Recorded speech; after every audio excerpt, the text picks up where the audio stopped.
The Trump administration has embarked on a pressure campaign that aims to remake how many American universities operate. The efforts to crack down on protests and diversity initiatives are part of what the White House says is a push to address anti-Semitism. Just yesterday, Education Secretary Linda McMahon told Harvard University it will not receive any future federal grants until it complies with Trump's demands. That case is now heading to court, but well beyond the Harvard case, there are growing concerns about how these moves could affect academic freedom and the future of free speech on campuses across the country.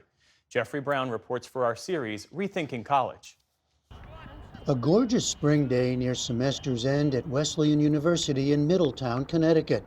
Signs of normal student life everywhere. But here, as on many campuses around the country, something else is in the air.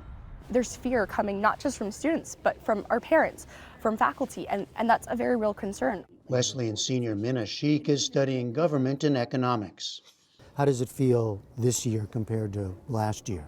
In terms of tangible impact, I think there is a lot more fear.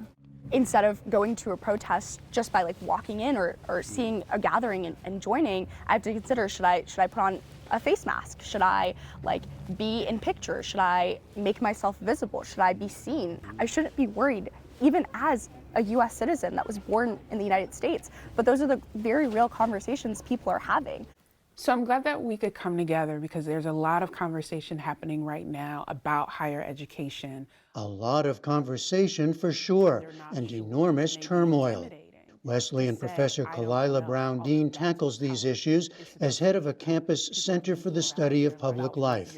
And on this day, she convened a roundtable of students to hear how they were feeling about recent events. When it comes to politics or controversial subjects, people are walking on eggshells out of fear that if they say something perceived out of line, that everyone will judge them. Even today, I was kind of fearful of attending. And especially with my friends at other schools, I've known people to have their scholarships revoked.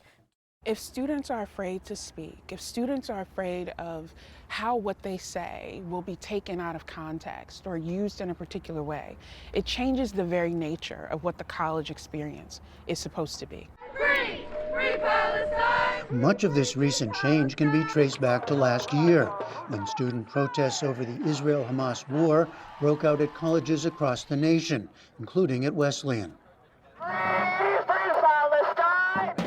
They reignited an already raging debate around free speech and academic freedom. At Harvard, does calling for the genocide of Jews violate Harvard's rules of bullying and harassment, yes or no? It can be, depending on the context. Congressional hearings, university presidents resigning, and now direct targeting. International students arrested after protesting or speaking out, many seeing their legal status in jeopardy. I think Harvard's a disgrace. I think what they did was a disgrace. They're obviously anti-Semitic. And billions of dollars in federal research and other funding frozen or threatened at more than 60 universities, including an effort to revoke Harvard's tax-exempt status, all in the name of stopping anti-Semitism on campus. It is meant to make people afraid, and it's working. Wesleyan's president Michael Roth has been one of the most vocal critics of what he calls an assault on higher education. I'm speaking out because it seems to me being silent does not buy you protection. Does it feel to you like free speech itself is under attack at American universities? It does. And you know, for the last 15 years, people who think of themselves as conservatives or even moderate liberals have said free speech is under attack at universities. What is new here is that the government isn't just saying, we want you to ensure that protests don't get out of hand, which seems like not actually unreasonable to me, but we want to ensure that people don't say certain things. And in order to ensure that, we're willing to defund a diabetes research study or a cancer research study. I mean, that use of financial or economic leverage against research, I do think is unprecedented. One focal point, Columbia University, scene of many highly publicized protests. The Trump administration targeted some $400 million in cuts in federal funding before Columbia agreed to a number of demands, a controversial decision within the world of academia. The outcome is still pending. Nobody wants to express a controversial opinion about anything anymore. Michael Thaddeus teaches at Columbia and is a member of the American Association of University Professors, a national organization now suing the Trump administration. I'm a math professor, and math is a wonderfully apolitical topic. Math, in fact, has flourished under all kinds of authoritarian regimes. But my colleagues who teach history, political science, regional studies, they're terrified, especially the ones who are not U.S. citizens. But for many conservatives, the real free speech struggle on campus dates back further and is rooted in a progressive ideology they say refuses to tolerate other voices or ideas. Finally, the leaders of educational institutions are having their feet held to the fire because I think for too long they've been able to do whatever they want. Ilya Shapiro is the author of the recent book, Lawless, The Miseducation of America's Elites. He points to his own experience in 2022 at Georgetown Law School, when he took to social media to criticize President Biden's pledge to nominate a black woman to the Supreme Court. Where I poorly phrased a tweet making an argument against limiting your candidate pool for Supreme Court by race and sex.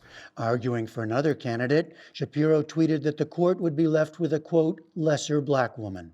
And that led to a 4-month investigation, protests and letters and a whole inquisition by the DEI office. He was eventually cleared of wrongdoing but decided to resign from Georgetown anyway, while pointing to other controversial posts by progressive professors who he argues were largely protected by the university. The permissible range of expressed policy views has narrowed and shifted, and people are afraid to express themselves or even discuss certain topics lest they be caught in the cancellation crossfire. To say the least, this is particularly worrying in an educational environment where you should be trying on different kinds of arguments to learn to get at the truth. Free speech exists for some and not for others. Some Jewish students, like George Washington University senior Sabrina Sofer and sophomore Hannah Hetena, say they often felt targeted during last year's protests, and they support the administration's moves now. Taking away funding, it does scare the universities in a positive way. There needs to be a return to civil discourse where we can critique the Israeli government. We can critique, the way that Palestinian liberation movements express themselves. But it needs to be equal for all, and it needs to be done in a civil way with no discriminatory harassment. It's imperative to make that threat in order to invoke real change. And it's honestly really sad that it has to come to that, but if that's what needs to be done, that's what needs to be done. The suppression of political speech and the sort of dismantlement of campus free speech and activism isn't making Jewish students any safer. But other Jewish students, like Columbia junior Daniel Wolf Schneider, see Trump's moves in a different light entirely. When an administration engages in repressive actions with the justification of protecting Jewish students, it makes Jewish students the face of repression. It encourages people to blame us for the chaos, and I don't think that we should be used as a cudgel to sort of sway rhetorical goals or allow the administration, both Columbia and federal, to do whatever it wants on campus. Back at Wesleyan University, President Michael Roth agrees and says the threats universities are now facing and today's chilling of speech on campus could have broader societal implications. If we let the federal government dictate how to teach and learn on a campus, I'm afraid the government will try to tell us how to worship, what we're supposed to buy, and how we're supposed to conduct our local politics. And we don't want that to happen in the United States. For the PBS NewsHour, I'm Jeffrey Brown.